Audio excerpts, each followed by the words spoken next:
right. Good morning. Good morning, Westlake. Good morning, Peninsula Hope. Thank you for joining us. We are in the last part of our series called Acts on the Road Again. And we're calling it On the Road Again because, and if you've been here, you already know what I'm going to say, it's because Paul went on his first trip around Asia Minor to talk to people about Jesus. And now he made a second round, and he's coming to the end of this one. As a matter of fact, I don't know if you guys know this, but the first trip was about 12 to 1,300 miles on foot, and sometimes on a boat, but he traveled pretty far. This time around, he's doubled it, more than doubled it. He's probably traveled about 2,800 miles. So it's been a long journey. It feels like it, right? But so we're going to jump right in because I want to start off by asking a question that I like to ask a lot. I bring it up a lot, and I often say this. I say that Jesus loves you so much that he'll accept you for who you are, whoever you are, the way that you are. But because he loves you so much, he doesn't want to keep you the way you are. That he's about transformation. And so the question that I have for you this morning is this: has God been transforming you? And in order to know if God has been transforming you or not, what you have to do is you have to find a point in your history, like maybe when you started your job, and now it's been like 3 years later, and you look back and say, am I the same person that I am now? Like the person that I was 3 years ago when I started that job, am I that same person right now? And if you are not the same person, you have to ask your second follow-up question, which is, am I a better person now, or am I a worse person now? Am I more bitter, or am I a little more pleasant to be around? Am I dressing nicer? Do I look older? Am I wiser? Do I know a few more things in life? Like, you have to pick a point in your, like a very definitive moment in your life, and then compare yourself to that, and you ask the question, has God been transforming me? Are you becoming more like Jesus? And by being like Jesus, Paul, in one of his letters that he wrote, he gives us a list of what that looks like. He says it looks like love, joy, peace, goodness, kindness, patience, faithfulness, gentleness, self-control. Do you have more self-control in your life? And if you do see those fruits in your life developing, then God has been transforming you for the better. And if not, then maybe the experiences in your life have made you more callous, and maybe it's made you a little more bitter, made you less loving. You have less joy in your life. You don't feel the peace that you thought you would have by now, right? So it's good to evaluate yourself every once in a while.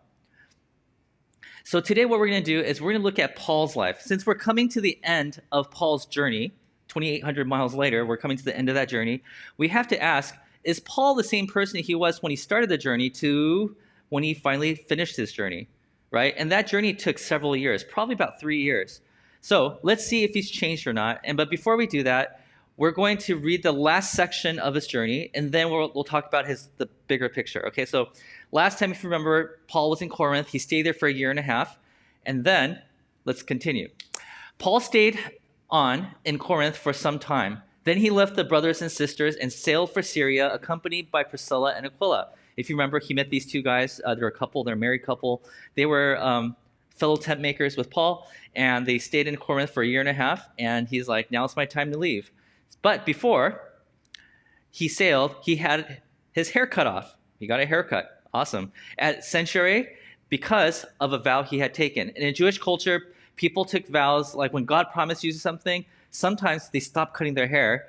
And like in this case, God said, no one's going to attack you while you're here in Corinth. And now that he's leaving Corinth, he feels like, okay, God fulfilled his promise. Shave it all off, and he's on his way. Next. They arrived at Ephesus, so now he's going to a new place. You have to take the boat to get there, where Paul left Priscilla and Aquila. He himself went into the synagogue and reasoned with them, with the Jews. Then, when they asked him to spend more time with them, he declined. People at Ephesus liked him. Paul, can you stay a few more days, a few more weeks, a few more years? He's like, sorry, I can't do that. But before he left, he promised, I will come back if it is God's will. Then he set sail from Ephesus. So I don't know if you can imagine the map in your head. We'll go over the map in a few minutes. He's heading west right now. Then, when he landed in Caesarea, he went up to Jerusalem and greeted the church, and then went down to Antioch. And that's where he started. That concludes his $2,800-mile trip. And that's the end of his second missionary journey. Now, in case this is your first time with us, or you missed a few Sundays when we're talking about the second missionary journey, I want to give you an overview of what's been going on with my favorite map. So let's take a look at the map. So this right here is Europe, Africa, okay? And over here is Antioch. This is where the journey starts. Israel's right here. You see these little lakes right here? This is where it starts. And so the first church was popped up in Jerusalem down here in Israel. And it makes sense because Christianity is an offshoot of Judaism. So it starts right here. Okay. But Antioch is the first model church, meaning what the church was meant to be. And the reason it was different from the one down there is because this one was multicultural, multiracial. There were leadership people who were women and men, and it was just a mix of everything. And that was groundbreaking back then. And as a matter of fact, it might be groundbreaking even today for some churches, right? But this is where the trip started, okay? And when he left here, Paul, here we go. Paul began his journey as a Jew for the Jews. Paul is a Jewish person, right? And he was actually a Jewish religious leader. And he thought his calling was to go around to the other Jewish synagogues around the world and share with them about Jesus and that there's a new way of connecting with God. Meaning, up until then, they believed that the way they connected with God was by following all the small rules in the Bible. And he's like, guys, we don't have to do that anymore. The way we're going to connect with God is through Jesus. And it's the way that we connect through Jesus is by becoming more and more like him. God's going to transform us from the inside out. And we're going to be more like Jesus. And as we do that, we are connecting with God. We no longer have to follow the Old Testament rules. That was his message. So he was a super high-ranking Jewish authority who was called to go and reach out to other Jewish people in the world. But let's see what happens. Let's see if he changes during this journey. So from over here, which is Antioch, he travels around. And he gets through this region right here called Galatia, right? And along the way, he goes to places like Iconium, Derbe, Lystra. When he gets to Lystra, he meets a guy named Timothy, who is a half Jew, half Gentile Greek person, right? And he's like, I want to go with you on the trip. And Paul's like, all right, come along. And so they get to this point over here. And when he does, he sees that this area back then was called Asia. He says, I tried to go in there, but God wouldn't let me. And we don't know exactly what that means. So whatever he did, whatever it meant, Paul, next slide, he went around it by going north. Here we go. North and then to the west. And he comes here to a place called Troas, and then he gets to a place up here called Philippi. When he gets to Troas, he meets a guy named Luke. He's the author of this book, Acts, and he's like, I'm writing everything down. And he's also the guy who wrote the biography on Jesus, the book of Luke. And he's also a Gentile. He's not a Jew. And then he gets to Philippi, and then he meets a lady by the name of Lydia. And Lydia is a very, very powerful woman who does a lot of business between Asia Minor and Europe. And he plants his first European church. And the first European church was the leadership of the first European church were all women. And I think that's really cool. But Lydia is also a Gentile. Okay? Then we go from Philippi onto the next leg where he starts to head to the west a little bit more. Oh, can we go to, there we go. And then he goes down south. He goes through Thessalonica. He goes down south. Down here we have a place called Athens, which you guys probably know. Then he turns to the west and he goes to a place called Corinth. And when he gets to Corinth, he meets two new people. We talked about these two people a few minutes ago. Their names are Priscilla and Aquila. These people are also Gentiles. They lived in Rome. They got kicked out because the Caesar at the time were kicking all the Jews out of his city, right? And they stayed there and worked together for 1.5 years. And then, what we read today, Paul's like, it's time for me to leave. I'm going to get a haircut, and then I'm going to go to my next destination.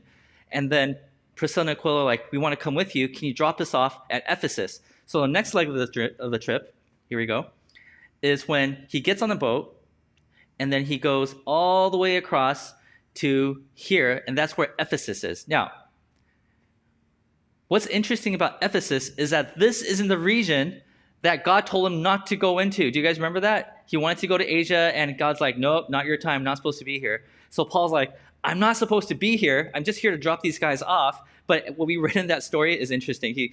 Paul goes in, and he drops off Priscilla and Aquila, and he's like, I just got to go. I got to go to the synagogue and preach there. I just got to go. Maybe God will let me do it once. He steps into the synagogue. It says he reasons with them, which is code for preaching. He went in there, and he preached. And then people are like, can you please stay a few more days? He's like, no, I really got to go. God doesn't want me here. He gets in his boat, and then he completes this journey. Next slide. And he goes all the way down here, and I guess the wind conditions were weird because he kind of dips down, and then comes back up and goes here to Jerusalem. And after he's there, this tells what he does there. He goes all the way back up to where he started, and that's Antioch. Whew. That's what we've been talking about for the past few weeks. I know it's a lot, okay? But I want you to pay attention, and the reason why I spend a lot of time talking about who he met along the way is because I want you to see the role that these people played in his life. Okay, so remember, where we started was that Paul began his journey as a Jew for the Jews. By the time he ended his journey, Paul ended his journey as a multicultural Jew for all people. Did you guys catch that? He started off as, my focus is just to talk to a certain racial group, an ethnic identity. That's what I'm called to. Because I'm a Jew, I can only speak to those people. But along the journey, God brought interesting people into his life. And by the time you finish this journey, he's like, I'm not the same person anymore. I used to think that this was my calling, but now God has expanded that. Now I realize through my relationships that I have a heart, not just for the Jews, but I also have a heart for people who are not Jews. People who don't look like me, people who have different skin color than me, people who speak different language than me, people who have different occupations, people who have different political views than me. I have a heart for all people now. I introduced this scholar a few weeks ago. His name is Dr. Willie James Jennings. He's one of the top scholars on the book of Acts. This is what he says about Paul in this part of the journey. He says, Paul is seamlessly joining Jews and Gentile worlds. Seamlessly meaning he doesn't even have to think about it. When he's hanging out over here with the Jews, he's like, oh yeah, because he knows that they love the Old Testament. It's like, hey, yeah, what are you doing? Oh, you're studying the book of Malachi. Awesome, yeah. Have you read the book of Judges? That's pretty cool too. Hey, have you read the last chapter? That's pretty rated R, right? He knows how to talk to them. And when he comes over here to the Gentiles, the people who aren't Jews, he'll be like, hey, how's the marketplace going? Are you making money on those tents? Like, he just knows without even thinking how to relate to people in different cultures. He wasn't like that when he started this journey. Over a time of like about 2 to 3 years, he's completely changed, and he's changed for the better. And Dr. Jennings goes on. He says this. He does this, by being multicultural. He does this by moving between worlds from Jerusalem to Antioch. Jerusalem is the epicenter of Judaism. Antioch at this point is the epicenter of Christianity. He goes between worlds from Jerusalem to Antioch, from synagogue to Gentile homes, and from faithful Jews to God-fearing Gentiles and all those in between. He learned how to do this by interacting with different types of people. These people changed him. Then, he says, there is an in-between biracial character to Paul's life that we must never forget to note. This is one of the unique characteristics of Paul. This is what sets him different, like unique. He's unique from everybody else that's in the New Testament because he is the one guy that's traveled throughout all these places, and now he's embraced different cultures. He's not trying to say, your culture is different than mine. Let me change you so I can accept you. He's saying, I'm willing to embrace the differences we have, and because of that, I'm a better person for it. In other words, God was transforming Paul, and how did he do it? Through relationships. Through relationships. So let's take a look at how these relationships changed him and why God brought these people into his life. So if you look at this list right here, these are the names that I just told you in this trip. He left when he left for his mission trip, he started with a partner. His name was Silas. He is a Jew from Jerusalem. Then he met Timothy, who is half Jew, half Gentile. Then he came to meet Luke, who is a complete Gentile, who has this passion of learning more about the Jewish culture. Then he met Lydia, who is a person who travels between Asia Minor to Europe, Philippi, back and forth. So she's very aware of different cultures. And then finally, he meets Priscilla and Aquila, this married couple who are both Gentiles and also makes tents. So they meet with other people who are interested in buying tents, right? So he is transformed. If you look at the whole thing here, let's go back. There we go. If we look at the pattern here, we start from Jew and it slowly becomes more and more Gentile, right? He becomes more and more attuned to the way of the people who are not like him. But here's the beautiful thing about relationships, because relationships change us, right? Like I could tell you right now, for the over a decade, I should know, it's going to be 13 years? 12 years. I always add one because I feel like, All right. we've been married for 12 years, and I'll tell you, I'm not the same person I was when I married her, and in the same way, most of you, my interactions with you have definitely shaped me. When you guys have a complaint about something, I listen, and that changes me. When you guys are celebrating things like, hey, Kotz, I thought this was great. Or when you guys share with me news about, like, hey, did you hear the news? This is happening in this part of the world. It changes me a little bit. Trisha, when you send me those memes about Star Wars and The Mandalorian, it shapes me a little bit, okay? We all change because of relationships. We all change. But here's the beautiful thing about relationships, because you're probably thinking about the people in your life right now that has shaped you, right? But here's the beautiful thing about relationships. Relationships are a two-way street, which means that while you've been changing me, chances are, and whether if you like to admit it or not, you've been changed by your interactions with me also. You might not notice it, but it has. Maybe you learn to be more gracious towards people who talk for a very long time. I don't know. Maybe you're more patient now because of me. I don't know what I've done for you, okay? But I want to show you what Paul has done for the people that he actually came across. Like, these people changed Paul, but Paul also changed them. So I want to show you the next, let's go to the map. In this whole travel right here, remember he met people here, here, here, here. And when he came to Corinth, he met Priscilla and Aquila. And he said, after being with him for a year and a half, they traveled to Ephesus, he dropped them off, and he finished his journey. Now, Luke, who wrote the book of Acts, he does something interesting here.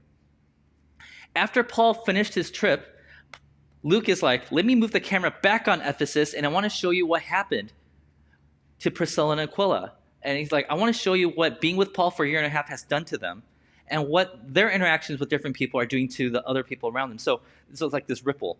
Paul did something for Priscilla and Priscilla and Aquila are now doing things for other people. So let's take a look at what Luke says about this in Acts 18:24. Meanwhile, a Jew named Apollos, a native of Alexandria, came to Ephesus. Okay, Alexandria is a university city. There's a huge library there. This is where all the smart people go. Okay, so people go to UCLA. All right, so anyways. Okay, so they meet a guy named Apollos, and he was a learned man with a thorough knowledge of the scriptures. This guy knows his Old Testament really well. When they talk about scriptures in the New Testament wasn't written yet, so they're always talking about the Old Testament. This guy knows all his passages. If you ask him a question, he's like, yes, I know that passage. I know that one from the book of Joel. I know that one from the book of Ezekiel. I know that from Isaiah. Like, he knows this stuff, right? And it says he had been instructed in the way of the Lord, and he spoke with great fervor and taught about Jesus accurately, though he knew only the baptism of John. Oh, we got to unpack this for a second. This person, Apollos, who we just met in the story, he seems to be traveling. And as he's walking around, he's telling people about Jesus. So he's a Jesus follower, but we never met him before. And as he's traveling around telling people about Jesus, Priscilla and Aquila overhears him talking. They meet for the first time in Ephesus. And as they're listening, they recognize that this guy knows a lot about Jesus. When it comes to the story of Jesus, they have everything down. Apollos got everything right.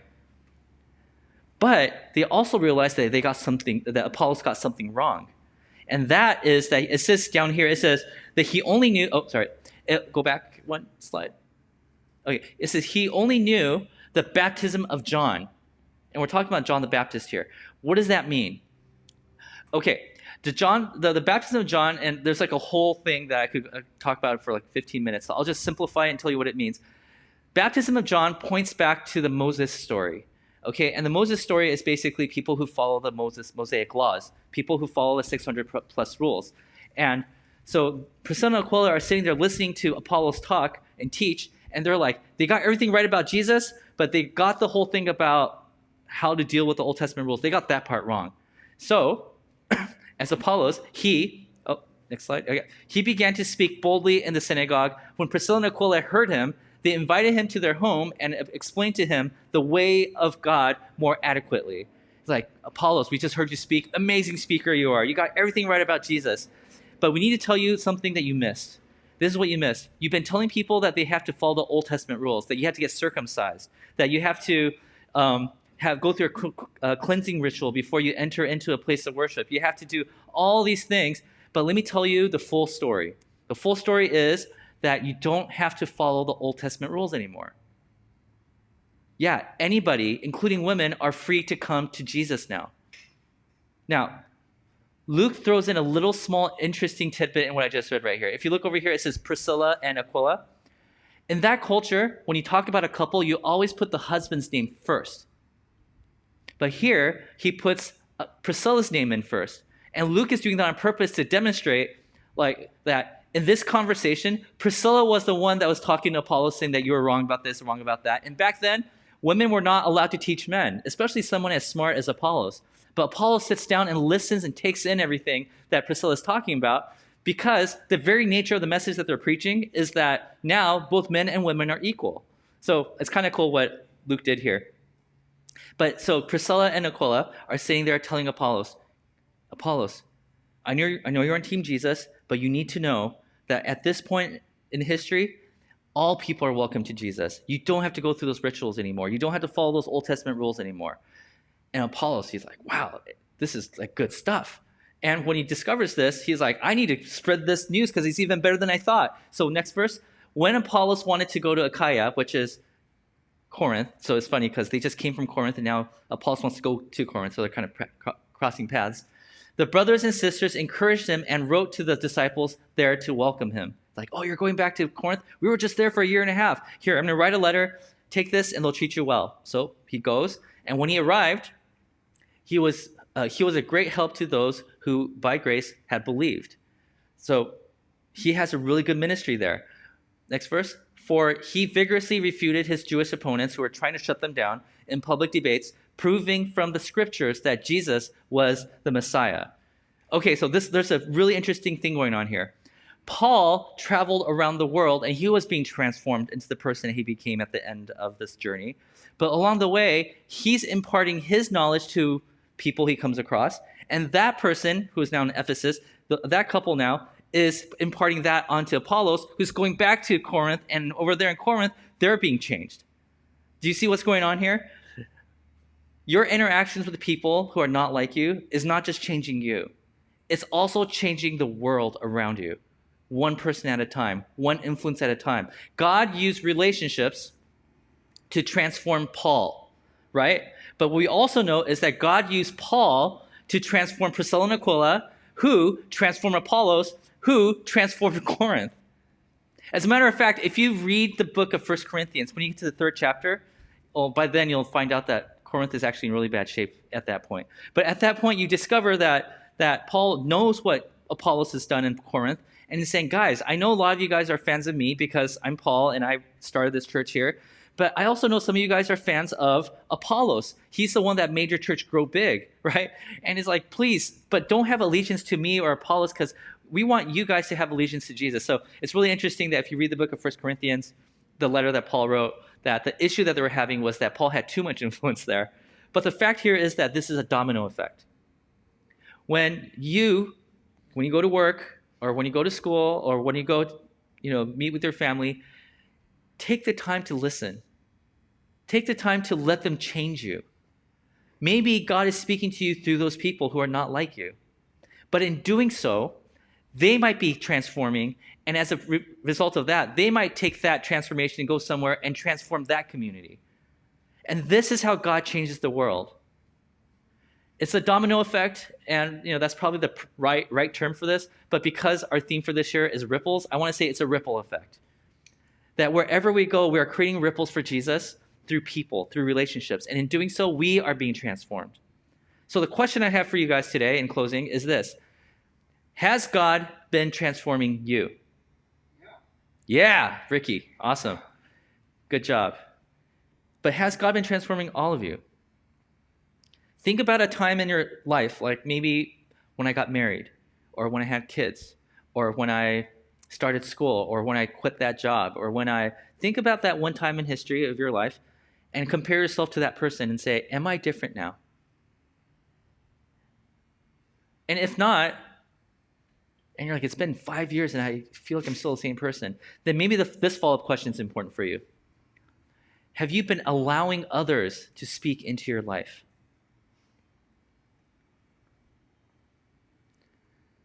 Because we could have friends that are different than us. People say, oh, yeah, I have Democrat friends, I have Republican friends, I have Libertarian friends. Like, oh no, I'm not racist. I have Asian friends, I have black friends, I have, Hispanic friends, I have friends, like we will say, yeah, but are you allowing them to speak to you? Are you listening to them? Are you allowing them to speak truth into your life? Oh yeah, I have people who are 5 years older than me. I have friends who are way younger than me. I've noticed that for me, when I'm older, it's harder to receive advice from younger people because I feel like I know better than them. I've had more experience in my life. But I don't know if you guys know this, but for the past few months, Val and I, we started doing youth ministry. And I've grown so much from listening to them about their opinions about certain issues that's happening in this world. We had a really good discussion about abortion a few weeks ago, and that shaped me a little bit. Yes, I'm sure you guys have a lot of different people in your life that are different than you, but the question is, are you allowing them to speak into your life? Even the people you disagree with, even the people you're disgusted by, are you allowing them to speak into your life? Because in the midst of all the things that you don't like about that person, God might be trying to shape you. Maybe he's trying to teach you how to be more tolerant. Maybe he's teaching you how to be more patient. Maybe he's teaching you how to love people who are not like you. Or maybe he's teaching you that you've been wrong. That maybe if you listen to more people who have been victims of certain crimes in this world, you might have a more compassionate perspective about certain things. Are you allowing others to speak into your life? Because I'm convinced that Paul, in this journey, he came across a lot of people who didn't look like him. Remember, he is a Jew. He does not, like, for most of his life, he spent most of his life making sure that people who weren't like him were pushed out of his life. But because of Jesus, his encounter with Jesus, he used to kill people who weren't like him. Remember, he used to kill people of the church? Okay, well, now he's in the church. He's like, I have to allow these different people to speak into my life. I am a Jew of Jews. I am the highest religious authority on the Judaism thing, and I'm letting people who don't know much about Scripture to influence me. And in doing so, he's influencing the world through the people he comes in contact with. This is like one of the most beautiful things that God does through the church. So my question to you again is, are you allowing people who are different than you to speak into your life? Amen? All right, let's pray. Jesus, thank you.